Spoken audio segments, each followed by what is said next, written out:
अस्सलामुअलैकुम। नया पाकिस्तान के साथ मैं हूं मारिया जदो। नाज़रीन, 2014 का साल था जब अमरीकी रियासत ओहायो की अदालत में एक खातून जज ट्रेसी हंटर को घसीट कर हथकड़ियां लगाकर लाया जाता है और सख्त कैद बामुशक्कत सजा दी जाती है। इस जज पर इल्जाम था कि उसके भाई के पास आमदन से ज्यादा असासे थे और उन असासों को बनाने में उस जज की गैर कानूनी फैसलों का अमल दखल था। नाज़रीन, जब इस जज को अदालत से घसीट कर ले जाया जा रहा था तब अमेरिका के किसी जज ने ये नहीं बोला कि ये अमेरिका के निजाम इंसाफ पर हमला है। तब ये जज ट्रेसी हंटर भी चाहती तो शायद अपने साथ 10-12 जज मिलाती और ऐसे कानून बना लेती कि इसके बाद अगर अमेरिका में कोई जज या उसकी फैमिली कोई करप्शन करती तो उसको पकड़ा नहीं जा सकेगा। मगर खैर छोड़ें। Number 1, you pay the cost of these proceedings. Number 2, you are to not violate any laws. Number 3, you are to do 6 months in the Hamilton County Justice Center. Credit 1 day. Mr. or Ms. Deputy can take her away. नाज़रीन, ये 2018 अमरीकी रियासत Florida का वाकया है जब Munro county के पहले जिले जज डेविड कॉकन को सेक्स ट्रैफिकिंग और प्रोस्टिट्यूशन में अपने एक रिश्तेदार की मदद करने के इल्जाम में गिरफ्तार कर लिया गया। I felt like his personal sex slave. He left first and got me an Uber ride and gave me $100. इस वाकये ने फ्लोरिडा के अदालती निजाम को हिलाकर रख दिया। तब फ्लोरिडा के जज और वकील चाहते तो शायद एहतजाज वगैरह करके अपने साथी जज को बचाने की कोशिश कर सकते थे, मगर यकीन कीजिए एक करप्ट जज की हिमायत में कोई एक आवाज तक न निकली।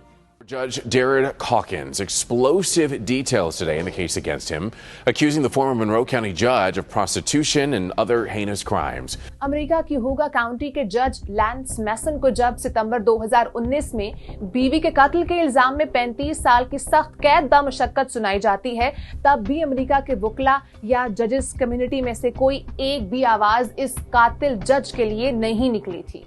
The children, while I respect your decision to spare them the trauma of a trial, it was too little and way too late.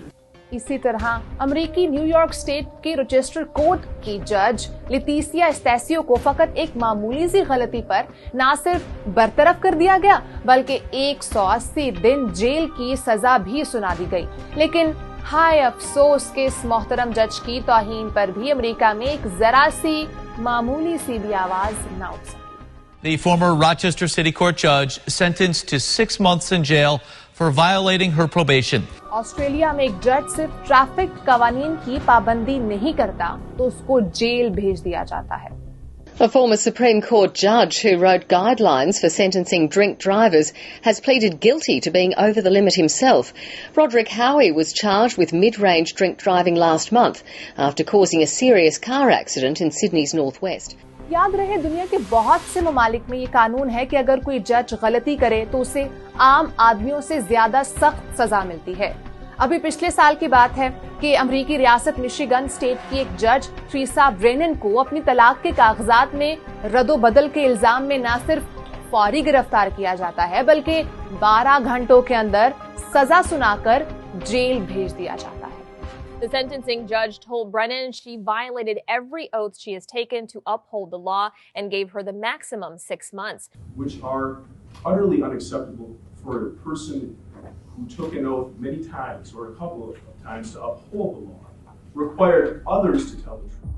नाज़रीन, ये सारे वाकयात बयान करने का मकसद आपको ये समझाना है कि मुहज़्ज़िब दुनिया में कोई मुकद्दस नहीं होता। पूरी दुनिया में ये असूल है कि कोई भी मुकद्दस नहीं, कोई भी कानून से बालातर नहीं।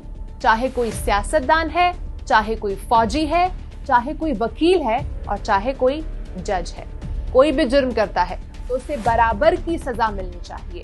क्योंकि अगर ऐसा होगा कि आप अपनी करप्शन छुपाने के लिए अपने साथियों से मिलकर कानून बनवा लें तो बाकी अवाम के लिए एक अलग कानून हो, तो याद रखें ऐसे तर्ज अमल कौम और इदारे दोनों ले डूबते हैं।